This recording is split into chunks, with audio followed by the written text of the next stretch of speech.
Avant de commencer, juste d'abord pardon en fait. Pardon parce que je vais peut-être dire des horreurs, mais c'est pas très grave parce que vous les aurez oubliées. Pardon parce que je crois que le pervers, en fait, je vous dis de suite la conclusion, comme ça on gagne du temps. Je pense que le pervers, en fait, et c'est le lien avec la première présentation, il est devenu médiatique. En fait, on s'en fout du pervers presque. Nous, au quotidien. Je ne sais pas si vous connaissez le nombre de morts qu'il y a chaque année à cause du tabac. À peu près 60 000 personnes en France. 60 000 personnes meurent du tabac. Combien il y a de personnes qui meurent dans les piscines privées? 2000 à peu près par an. Combien il y a de personnes qui sont mortes du Covid? 150 000 à peu près en France. Combien de personnes sont mortes au travers des pervers dans les mois ou chaque année, en définitive? Je pense qu'elle n'a pas tant que ça, heureusement. Hein. Heureusement, ou en tout cas, la perversité absolue. Les fournirait, il n'y en a pas tous les jours, heureusement. Sauf qu'il nous intéresse. Et d'ailleurs, on voit bien qu'il y a dans la perversité un plaisir. On a tous acheté l'histoire de ce fameux Christian. Christian, quand même. Alors, on veut bien acheter le bouquin, on veut bien voir le film, qui est décevant par rapport au bouquin, hein, un petit peu. Enfin bon, ça, je dis rien. Mais Christian, quand même, il est un petit peu pervers. Je ne sais pas si dans la relation de tous les jours, le gars, il vient vous chercher un hélicoptère, il vous dit, je vais t'accrocher au mur. Enfin, difficile, enfin. Moi, personnellement, il y a un élément dans la perversité, je ne peux pas passer à l'acte. Alors, c'est pas le premier Christian, parce qu'on avait Don Juan, Molière nous explique, le Don Juan, c'est le pervers. Et puis, notre ami Sade, à droite, allez lire Justine. Énorme. Énorme, Justine. C'est de la perversité. On est consommateur de perversité. Vous êtes consommateur de perversité. Et le pervers n'est pervers que parce qu'il est pervers à mes yeux. Est-ce qu'au travers de lui, c'est pas ma perversité, en définitive, que je regarde? Alors ça nous fait plaisir de dire que Fourniret est le pervers absolu, bien évidemment. Ces pauvres filles. Pauvres, peut-être pas. Alors, la difficulté de la perversion, c'est qu'elle devient peut-être, quand on parle de perversion, un instrument de police morale. C'est la problématique de la relativité temporelle de la perversité, ça a été dit par la première intervenante. L'exemple typique, c'est l'homosexualité. La dépénalisation 1791, quand on enlève le crime de sodomie, c'était l'homosexualité. Effectivement, 1982, la dépénalisation complète, 1982. 1999, le Pax, 2013, le mariage pour tous. Vous vous rendez compte? L'homosexuel qui était là avant 1791, pas de bol. Pas de bol. Alors, homosexuel en 1790, mince. 1980, mince. 2013, cool, je peux me marier. Je suis même devenu à la mode. Regardez comme une perversité devient la mode. Peut-être que les pédophiles d'aujourd'hui seront les futurs héros de demain. Méfiez-vous des réseaux sociaux. Alors, l'histoire. Gilles de Rais. Je ne sais pas si vous connaissez Gilles de Rais. Alors, c'est pas le premier des pervers, hein, je vous rassure, le premier des pervers, on n'a pas d'image de lui. Mais c'est un beau pervers. Moi, j'aime bien l'histoire de Gilles de Rais parce qu'il aide Jeanne. Bon, on connaît tous Jeanne, hein, vous savez, elle voulait lutter contre les Anglais parce qu'ils ont inventé le rugby et que nous non. Ils ont de la bière et nous non, ils ont du bon whisky, nous non. Hop, on va lutter contre contre les Anglais avec Jeanne, pardon. Et Gilles de Rais, en fait, il est donc un héros, et puis d'un coup, il passe côté obscur, et il va apparemment, hein, c'est l'histoire qui nous dit ça, violer et tuer 140 enfants à peu près. Il va être jugé. On va le tuer. Est-ce que c'est un pervers? 140, est-ce que ça suffit? Est-ce que le nombre compte dans la perversité? Je ne sais pas, peut-être pas. Alors, celui qu'il faut lire, parce que c'est quand même le père à tous, je crois qu'il était un petit peu homosexuel, Michel Foucault, l'autre Foucault. Michel Foucault, dans l'histoire de la sexualité, il explique quelque chose de très intéressant. Il nous explique comment, en définitive, certaines relations dont on est dans la sexualité, là, ce n'est qu'une partie de la perversité, cette sexualité dite contre nature, c'est un petit peu autonomisé, à récupérer une autonomie pour faire apparaître une famille de pervers, c'est-à-dire de la relation sexuelle qui progressivement devenait anormale. Dans l'anormalité, on a vu apparaître une famille spécifique, les pervers. Et donc, avec Foucault, on voit bien qu'il y a deux choses. que cette perversité, bien évidemment, c'est un outil de contrôle de la sexualité, c'est ça Foucault. C'est l'histoire de la sexualité, c'est le contrôle par l'État de la sexualité des gens. Rien d'autre. Vous êtes contrôlé dans votre sexualité. Avec donc une dénonciation. Vive la sexualité, non contrainte, sauf que malheureusement, le danger, c'est la perversité ou la perversion de la personne qui irait au-delà d'une certaine liberté sexuelle pour pratiquer des choses que l'on considérerait au moment où il les réalise comme plus qu'anormales, perverses. Alors, j'ai fait un jeu, parce que je me suis dit qu'il fallait à un moment donné dans la matinée faire un jeu, j'appelais ça le blind test de la pervers, ou le quiz du pervers. Mais c'est facile, hein, c'est facile. On a tous joué à ce jeu, vous savez qui est-ce, là, il y a des petits trucs, on posait des questions. Alors le plus facile, bien évidemment, on les a cités à Fourniret et Monique Olivier. Alors juste l'histoire de Fourniret, qui j'avais prévu moi aussi d'en parler, mais il y a un truc qu'il faut retenir, qui est magique. Moi j'adore l'histoire de Fourniret. J'adore, enfin, parce que tout démarre grâce à quoi? Fourniret, en fait, l'histoire de Fourniret, c'est l'histoire du gang des postiches. Le point de départ de Fourniret, c'est qu'il met la main sur le magot du gang des postiches. Les postiches sont des voleurs, des Arsène Lupin. On ne blesse personne, ils font plein de braquages, ils planquent l'argent, ils se font arrêter au dernier braquage.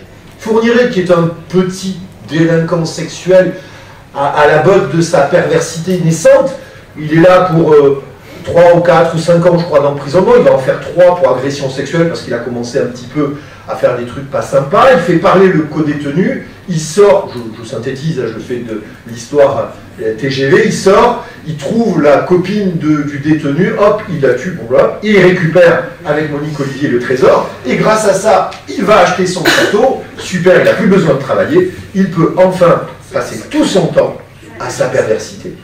Merci le gang des postiches, c'est-à-dire un truc énorme. Eux n'ont jamais eu 1 euro pour tout ce qu'ils ont fait, et lui a bénéficié, grâce au gang des postiches, de la possibilité de développer sa pratique sexuelle.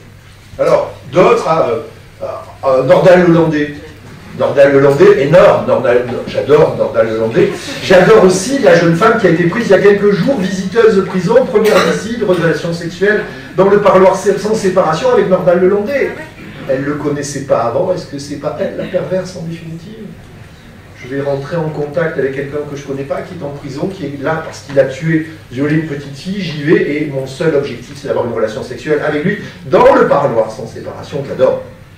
J'adore. Quelqu'un qui connaît les parloirs sans séparation, c'est énorme, enfin c'est énorme, non, c'est petit. En bas à droite, parce qu'on parle beaucoup du pervers homme. Vous avez remarqué, messieurs, souvent c'est nous, hein. Souvent c'est nous les pervers. Parce que dès qu'on dit la perverse, ça prend de suite une connotation autre, bizarrement. Alors on en a une, enfin moi je l'aime beaucoup aussi, en bas à droite, c'est Badawi. Eh oui, Myriam Badawi, c'est quoi Myriam Badawi? C'est Outreau. Myriam Badawi, Outreau. Pardon. Je parle trop fort. Ah, si la caméra... Alors, on recommence. La caméra n'était pas sur moi, merci, on recommence. C'est le prochain colloque, narcissisme.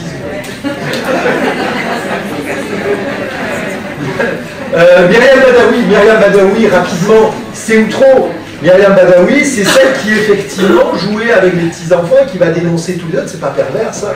Vous faites attraper un petit peu le doigt dans le pot de confiture et vous dites, oh, mais je ne suis pas le seul, il y a aussi mon voisin, ma voisine, j'adore. Plus compliqué, en bas, celui qui a une tenue un petit peu religieuse,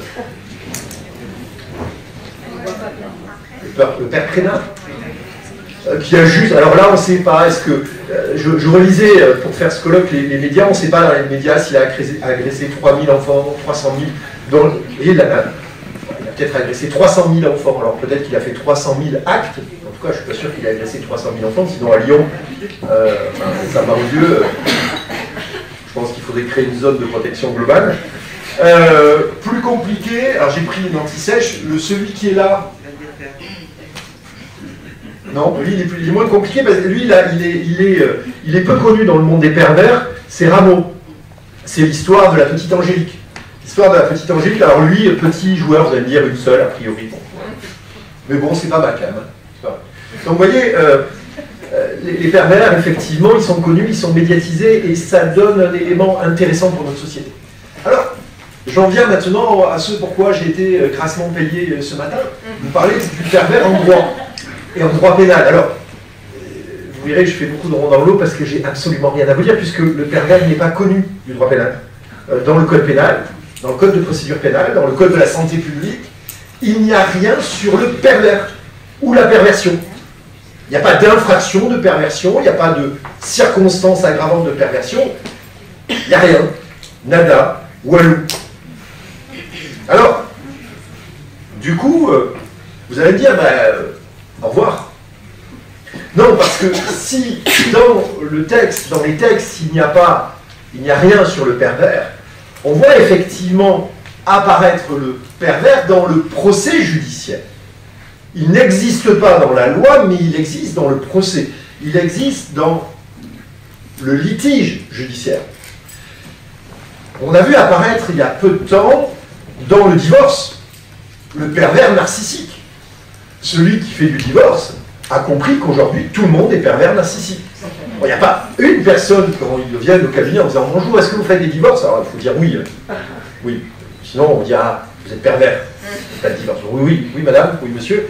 Et l'autre va vous dire très vite dans l'histoire « Je veux divorcer » ou « Il veut divorcer », mais elle ou il est un pervers narcissique. Vous ne pouvez pas imaginer le nombre de pervers narcissiques aujourd'hui, et je pense que statistiquement, aujourd'hui, vous êtes très nombreux. Si. Mais c'est pas grave. Hein. Ça, du coup, vous allez divorcer, je vous laisserai ma carte. Donc, il y a beaucoup de pervers narcissiques, comme si, du coup, parce que c'est un pervers narcissique, j'ai plus facilement le droit de divorcer ou de m'opposer au divorce. Ce qui est assez, d'ailleurs, paradoxal, hein, puisque les gens, maintenant, ne se supportent plus. Ben, forcément, on n'a plus d'obligation de se supporter. Bon, ça serait une autre conférence, mais du coup, ben, on divorce. Oui, on ne veut pas changer l'abonnement Netflix pour prendre Disney Channel, donc du coup, on divorce, c'est plus facile. C'est moins compliqué. Dans la sexualité, alors là, on est quand même dans la part des anges de la perversion, la sexualité. Et dans la sexualité, on va avoir plein de pratiques dont on va se dire qu'elles sont assurément perverses ou teintées de perversion. Et là, dans les procès, cela a été dit, je le confirme, bien évidemment, on va avoir des débats de perversion de l'enquête. Pendant l'enquête, l'officier de police judiciaire qui a fait autant de psychologie et de psychiatrie qu'il a étudié Michel Foucault à l'école, va nous dire « Ah, il est pervers ». Dans le PV de synthèse, il va dire « C'est un pervers ». C'est parce que c'est un pervers. Peut-être qu'il y aura une expertise psychiatrique, psychologique, où on va dire « Il y a de la perversion, c'est un pervers ». Donc, la perversion et la perversion sexuelle, notamment, vont être des figures juridiques qui vont apparaître dans la mise en cause pénale. Et il est clair qu'il vaut mieux ne pas être qualifié de pervers que de pervers.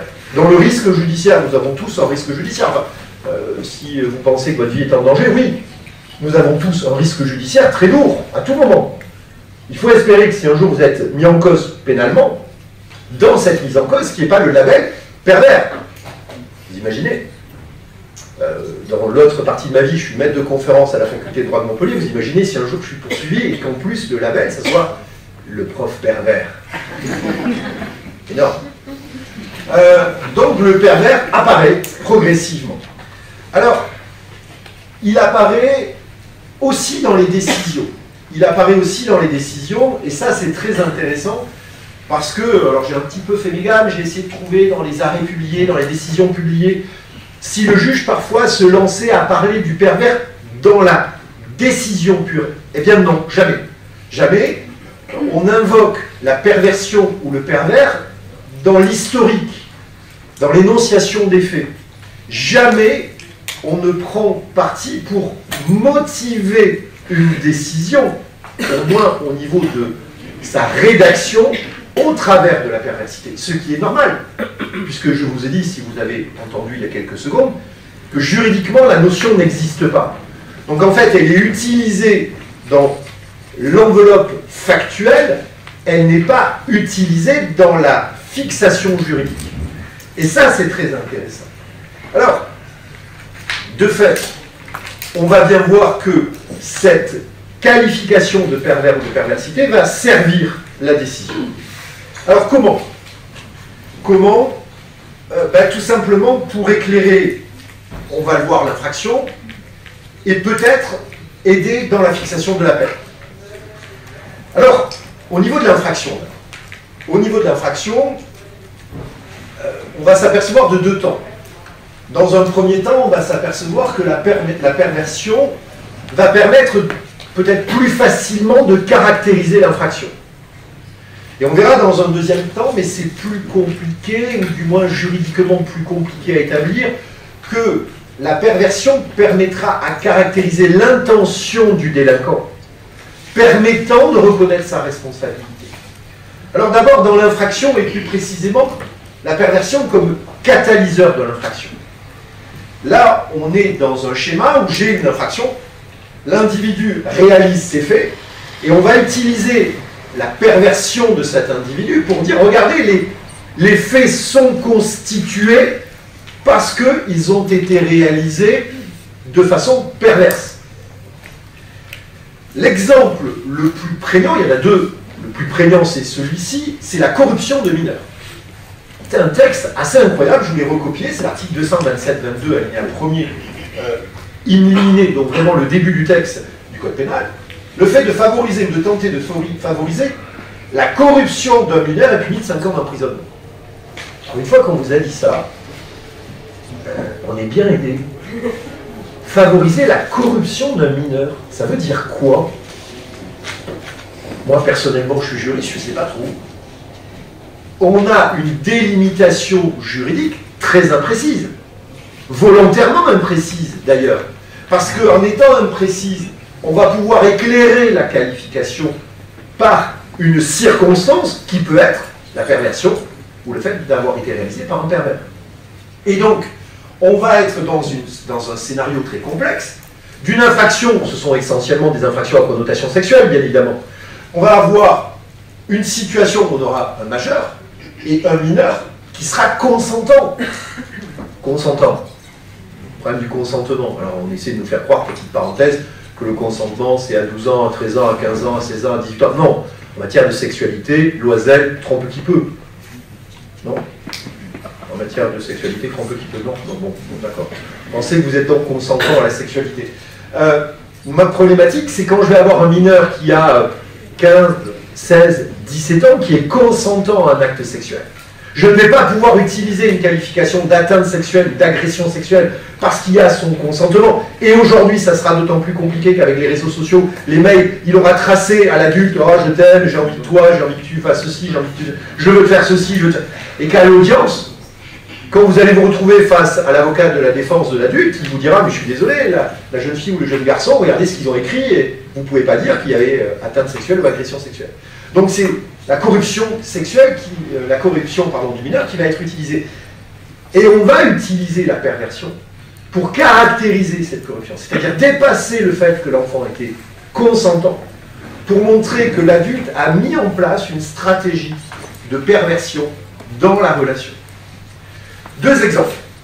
Un premier exemple, qui est un dossier qu'on a suivi au cabinet, je l'ai appelé très pudiquement le dossier B. Je suis sur une étudiante de lycée, 16 ans, qui tombe amoureuse de son prof. Et bien évidemment, le prof qui a juste 40 ans tombe amoureuse de son étudiante de 16 ans. Normal. Sauf qu'en fait, l'histoire va durer 1 an. On va avoir des SMS, plein de mails, etc. Et puis au bout d'1 an, la jeune fille, elle essaie de sortir de cette relation parce qu'elle comprend qu'il y a une anormalité. Et elle a du mal à en sortir, et puis elle va déposer plainte. On va poursuivre, l'enseignant va être poursuivi pour corruption de mineur, non pas atteinte sexuelle, on aurait pu, hein. Atteinte sexuelle au-delà de 15 ans, s'il y a un lien d'autorité, c'est punissable. Sauf que le parquet n'utilise pas cette qualification. Pourquoi il ne l'utilise pas? Parce que, comme je vous l'ai dit, il y a des centaines de mails et de messages où elle dit « je t'aime, j'ai envie de toi, j'ai envie que tu fasses ceci, j'ai envie que tu fasses cela ». Moi, je vais être avocat de la victime dans ce dossier-là. Et qu'est-ce qui va faire que l'on va réussir à obtenir la condamnation du prof? On va avoir une condamnation lourde, 18 mois d'emprisonnement avec sursis et surtout interdiction définitive d'avoir une profession en relation avec des mineurs. quelle a été la stratégie d'attaque? Parce que là, on parle effectivement d'une stratégie d'attaque. C'est tout simplement de montrer dans le dossier qu'au-delà du fait qu'il y avait eu relation sexuelle, dans ce dossier, la particularité, c'est que l'enseignant était, et en tout cas c'est la figure qu'on lui a, c'est la qualification qu'on lui a donnée, nous, dans le cadre de la défense, de la défense de la partie civile, c'est de dire que c'était un prédateur sexuel. C'est-à-dire qu'on est parti sur la prédation sexuelle en disant que regardez ce qu'il a fait, désigne et démontre qu'il était pervers dans cette relation.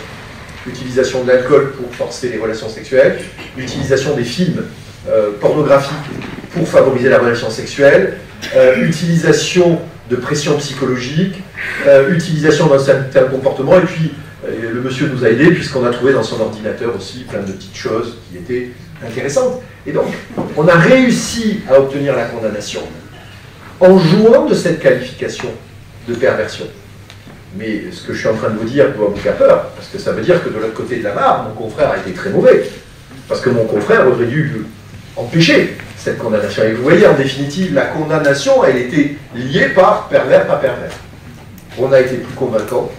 Ils n'ont pas vu venir de l'autre côté notre stratégie de perversion. Il y avait une carte à jouer qu'ils n'ont pas jouée, c'était la carte de l'amour. Ils n'ont pas joué, ils ont perdu. Défense basique de l'homme, et ça c'est facile, quand vous êtes contre un homme, c'est facile de gagner. En fait, c'était lui la victime, et c'est la petite de 16 ans qui lui a appris des choses sexuelles. Autant vous dire que quand mon confrère développe cette stratégie de défense, on est bon. On est bien parce que ça aspire à la perversion. Regardez, il est même en train de nous dire qu'une petite de 16 ans lui a appris des choses. Deuxième affaire, là je serai plus rapide, c'est une affaire qui a été jugée par la Cour de cassation, avec une condamnation. Je passe, on est un petit peu sur le même schéma, on est sur la même infraction de corruption des mineurs, et pareil, même défense de l'homme, et puis la Cour de cassation qui relève dans les faits qu'effectivement, on avait bien le but pervers dans l'histoire, et c'est pour ça qu'il va être condamné. Vous verrez en fait, là, scénario classique, je veux faire des croquis de toi, bah oui, et si possible tout nu, et si possible on va regarder des films porno, et si possible on va boire de l'alcool, et si possible on va avoir des relations sexuelles, et si possible on va faire des trucs dégueulasses, tu vas voir ça va être sympa, et on va être plusieurs, et hop, le but pervers permet de caractériser la corruption. Vous voyez, attention, c'est pas l'acte sexuel en lui-même, c'est pas l'acte sexuel, c'est cette surqualification qui n'existe pas dans la loi, qui me permet de basculer sur la qualification. Donc je suis à la fois heureux de vous dire que ça marche comme ça, mais terrorisé de vous dire que ça marche comme ça. Parce que ça veut dire que le catalyseur de puni, pas puni est une notion très fluctuante. Et que là, dans cette zone d'incertitude, on est en danger. Parce que ça veut dire qu'au niveau de la détermination de l'interdit, ce n'est plus les faits qui comptent, c'est une coloration des faits. Et là, ça peut devenir dangereux. Perversion de la victime. Perversion de la victime, c'est lorsque effectivement l'acte en lui-même ne serait pas comment dire, suffisant pour caractériser chez l'auteur sa perversité, ben on va aller voir du côté de la victime si l'acte n'a pas entraîné sa perversion, c'est la corruption de mineur, je passe. Deuxième infraction, le harcèlement moral. Le harcèlement moral, c'est très intéressant parce que c'est une infraction qui n'existait pas il y a encore quelques décennies. Moi, je suis né au droit avant le harcèlement moral, vous voyez, je ne suis pas si vieux que ça pourtant. Et puis aujourd'hui, le harcèlement moral, c'est devenu une infraction. C'est hyper à la mode, le harcèlement. C'est un petit peu comme les violences familiales, ou plus précisément les violences faites aux femmes. C'est super important, hein. C'est très très important, c'est très très grave, et je ne dirais pas là que statistiquement on s'en fout, mais c'est très très très grave le harcèlement. Vous vous rendez pas compte, d'ailleurs c'est tellement grave que on a du harcèlement de partout. Dans la famille, je suis harcelé par mon mari, c'est pour ça que je veux divorcer. C'est pour ça que je veux 500 000 € de prestations compensatoires. On a du harcèlement dans les relations de travail. Il n'y a plus une procédure prud'homale sans que l'un invoque le harcèlement. Oh là là, j'ai été harcelé, vous vous rendez pas compte? Il m'obligeait à ramasser les miettes après avoir mangé mon sandwich dans la salle de restauration commune. Est-ce que ça c'est pas du harcèlement? Parce que ça, c'est pas du harcèlement. Et puis moi, ma voiture de fonction, c'était pas une Peugeot 3008, c'était une 2007. Et la 2007, elle va moins vite que la 3008. C'est du harcèlement, monsieur. Et ça va tellement loin que dans l'entreprise, à mon avis même dans le public, donc vous devez l'avoir au CHU, il y a un délégué au harcèlement moral. Harcèlement sexuel, non, c'est pas obligatoire. Harcèlement sexuel, moral, oui. On marche sur la tête. C'est-à-dire, le harcèlement moral est devenu un truc à la mode, donc il faut toujours se méfier. Donc le harcèlement moral, infraction, on vivait bien avant, hein, avant l'infraction du harcèlement moral. Je vais être un petit peu provocant, on a créé le harcèlement moral parce qu'à un moment donné, à Paris, il y a une dame qui n'en pouvait plus, qui s'est défenestrée de son lieu de travail en disant « je me suicide parce que j'en peux plus à cause de mon employeur ». Et l'impact a été tellement fort qu'on a créé le harcèlement moral. Un mort égale une infraction. Ça va être compliqué hein, si on fait comme ça. Ça c'est parce que j'ai dit des bêtises. Tout à fait. Tout à fait.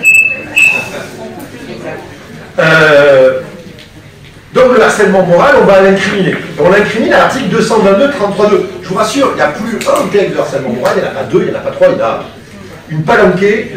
Le harcèlement moral est devenu une infraction très importante. Sauf que le harcèlement moral, c'est quoi? Vous avez la définition là, c'est grosso modo du harcèlement. Je ne vais pas rentrer dans les détails.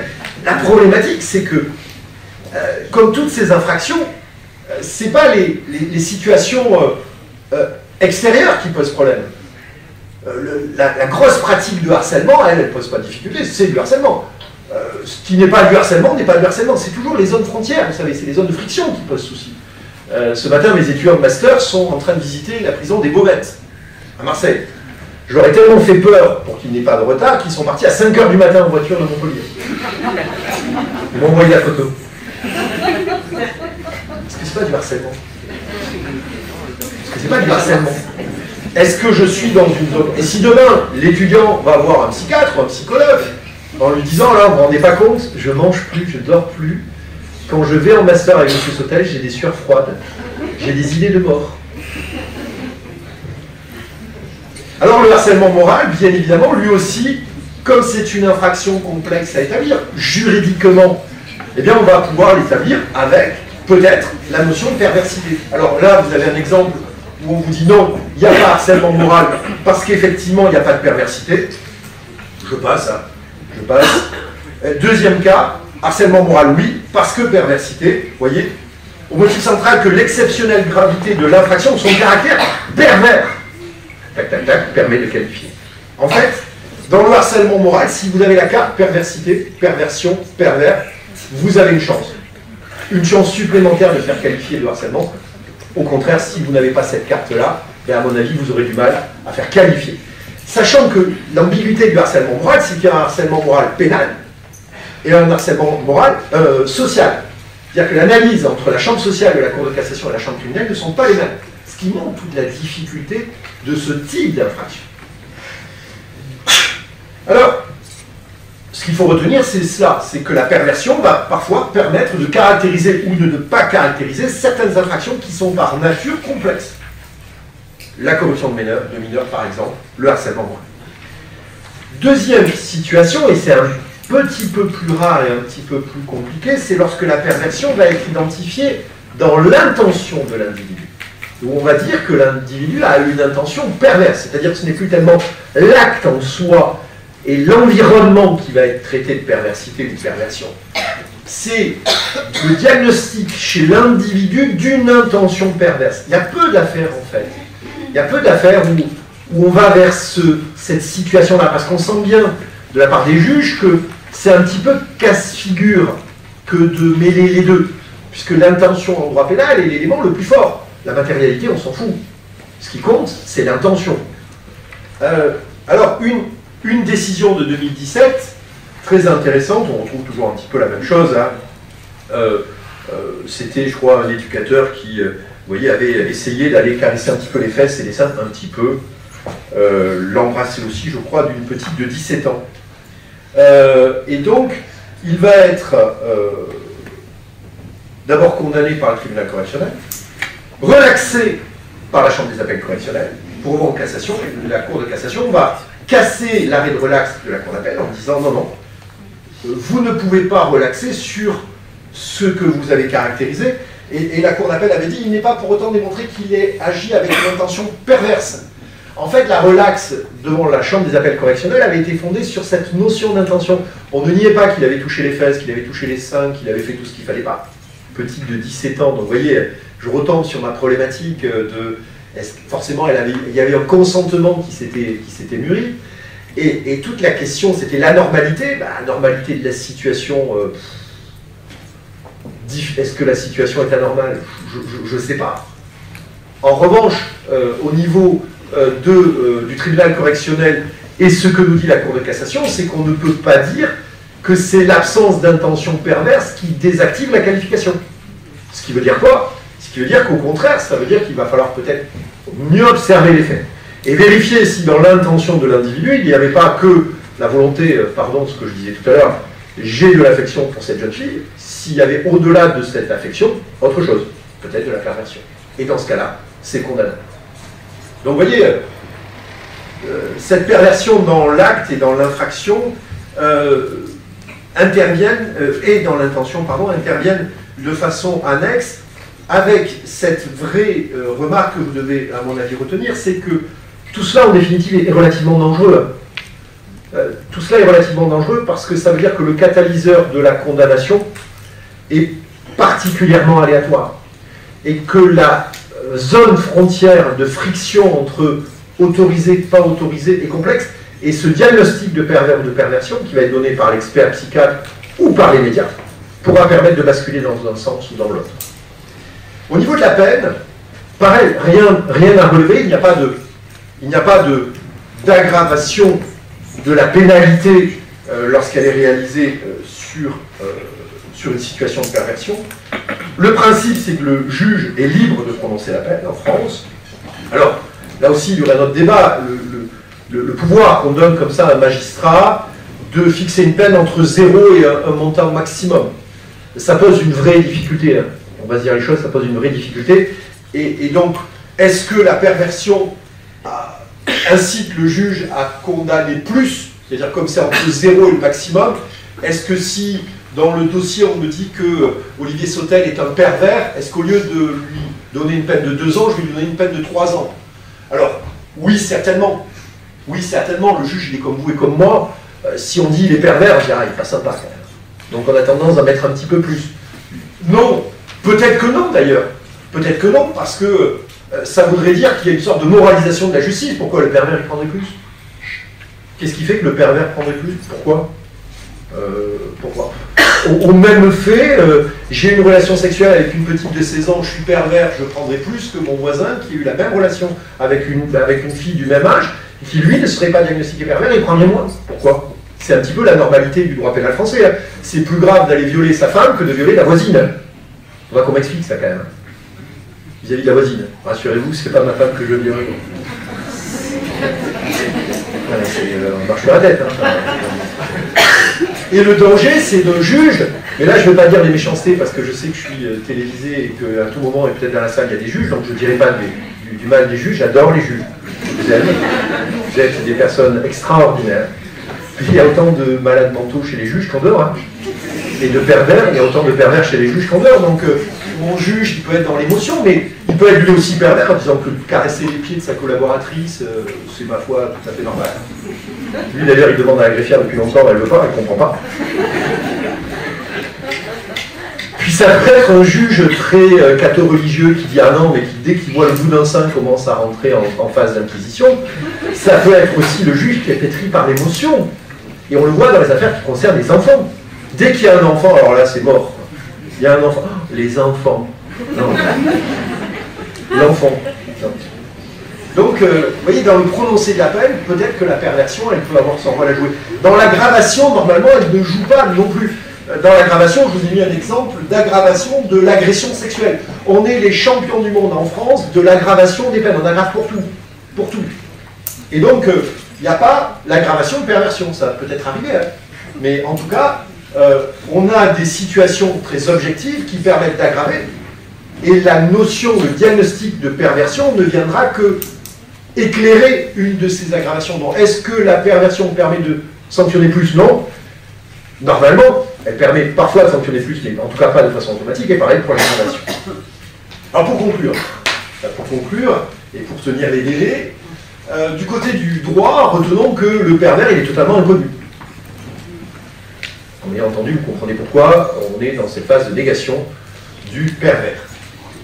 Cependant, on ne peut pas non plus nier le fait que la perversion et le pervers, on les identifie, parce qu'on va les instrumentaliser dans l'accès à la qualification pénale. Avec les deux éléments, danger, pas danger. C'est bien évidemment utile d'utiliser cette perversion pour pousser une qualification et démontrer une perversité. Dans le dossier que j'évoquais tout à l'heure, le gars devient enseignant dans un petit lycée alors qu'il est niveau ingénieur, qui pourrait faire ingénieur dans l'aéronautique, il choisit un lycée, il a déjà eu X relations sexuelles avec des petites étudiantes, dès qu'il peut, il court après une petite étudiante, et surtout, il essaie d'aller chercher non pas les plus jolies du village, hein, pas du tout. Au contraire, il va chercher celles qui sont le plus en situation de vulnérabilité. Et là, en fait, et c'est pour ça que les parents d'ailleurs ont eu du mal, c'est qu'il a appris que cette jeune fille avait des problèmes, parce que la maman qui travaille dans le lycée était allée le voir en lui disant « Oh là là, tu as ma fille, mais tu peux pas savoir comme ça va mal, elle va mal, elle va mal. » Bon, elle va mal. Donc attention la prochaine fois quand vous dites à un collègue de travail, ma fille ou mon fils va mal. Et il est allé la chercher, parce qu'elle avait mal. Et il a gagné là-dessus. Et nous, heureusement qu'on démontre ça. Il aurait été intelligent, encore une fois, il aurait dit non, moi je l'aimais, Brigitte, Emmanuel. On était mort. Et donc, on va pouvoir retenir la qualification pénale, on va pouvoir aggraver, mais là aussi, c'est bien et c'est mal. C'est bien et c'est mal, parce qu'on sent qu'effectivement, parfois, il faut aggraver. Fourniret, Nordal-Lelandais, et tous les scénarios, toutes les personnes, tous les pervers qu'on peut vous présenter aujourd'hui, on se dit, t'as envie trop de les rencontrer, hein, même si on est partisan de la réinsertion. Si vous apprenez que dans la résidence, l'appartement d'à côté, c'est Nordal-Lelandais qui vient de sortir, vous l'inviterez à votre mariage, c'est pas grave. Je vous ai dit qu'à un moment donné, il fallait les pardonner. Ça, c'est parce que c'est la fin, je veux pas qu'il y ait de regrets entre nous. Donc du coup, c'est bien de sanctionner le pervers. Donc est-ce qu'on peut être condamné pour perversion? Non. Non, on ne peut pas être condamné pour perversion. On est condamné si on commet une infraction. En revanche, la perversion va permettre d'éclairer la culpabilité ou pas de l'individu. Il y a un vrai danger. Il y a un vrai danger, c'est que ceux qui créent la perversion aujourd'hui, peut-être que demain, ils ne la créent pas. C'est-à-dire que ce qui vous paraît perversion aujourd'hui, ne l'était peut-être pas hier, ne le sera peut-être plus demain. Et c'est en vieillissant qu'on apprend ça, en fait. On a le sentiment que les choses sont figées. Vous imaginez, l'homosexuel, en 1789, il était au bout de sa vie, lui. Il disait, mais jamais, rassure-toi, un jour, on autorisera le mariage entre homo. Oh, t'es là, quoi. Mariage entre homo. Mais même avant, hein, dans les années 80, pourtant, on avait Jeanne Masse, les démons de minuit, les trucs de dingue. On nous aurait dit dans les années 80, homosexuel, vous allez pouvoir vous marier, on aurait dit jamais. Et là, on ne sait pas pourquoi, François Hollande arrive au gouvernement, mariage pour tous. Ce qui était pervers hier devient un droit. Et c'est ça, en fait, la conclusion de mon intervention, c'est que la dangerosité pour le droit de la perversion, c'est que ce qui est aujourd'hui interdit ou qui nous répulse peut demain devenir quelque chose d'autorisé, voire même un droit. Je vous remercie.